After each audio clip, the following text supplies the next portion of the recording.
Alhamdulillahi rabbil alamin arrahmanir rahim. Alhamdulillah wassalatu wassalamu ala Rasulillah. Di sini ada pertanyaan, bagaimana supaya keimanan jangan futur? Ini pertanyaan ya, Masya Allah. Ini pernah ya, di zaman Nabi SAW datang salah seorang sahabat ya, datang kepada Abu Bakar dan mengatakan bahwasanya saya ini kayaknya munafik. Munafik itu kenapa? Saya kalau bersama Nabi di majelis Nabi seolah-olah iman saya bertambah. Tapi kalau saya sudah pulang ke rumah bertemu anak istri kok saya lupa semua. Kata Abu Bakar, oh saya juga begitu. Maka mereka kemudian datang kepada Nabi SAW. Bagaimana ini wahai Rasul? Ya, kata Nabi, memang seperti itu. Bahwasanya seorang ya kadang imannya naik, kadang imannya turun. Tidak ada yang kita tetap imannya. Hanya para Nabi dan Rasul yang imannya tetap dan selalu bertambah. Sedangkan kita ya kadang naik dan kadang turun.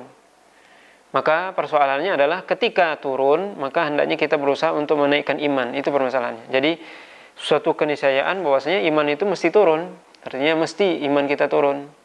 Maka ketika turun kita naikkan lagi. Bagaimana caranya? Yaitu dengan pertama mencari lingkungan yang baik, ya, mencari teman yang baik mengingatkan kita. Yang kedua dengan memperbanyak ibadah, membaca Al-Quran, karena Allah mengatakan di antara ciri orang yang beriman itu adalah Allah sebutkan di dalam awal surah Al-Anfal, innamal mu'minuna alladzina idza dzukirallahu wajilat qulubuhum wa idza tuliyat alaihim ayatuhu zadatuhum imana. Di antara ciri yang beriman itu kalau disebut nama Allah maka bergetar hatinya. Kemudian jika dibacakan ayat-ayat Allah yaitu Al-Quran maka bertambah iman. Jadi kalau iman ingin bertambah, kalau kita lagi futur maka banyak berzikir.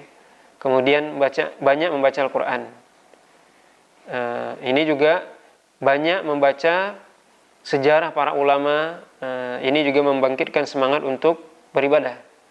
Kalau seandainya kita lagi malas beribadah misalnya, maka coba baca sejarah para ulama, bagaimana mereka itu beribadah, bagaimana mereka belajar. Misalnya kalau zaman kita sekarang mudah sekali belajar ya.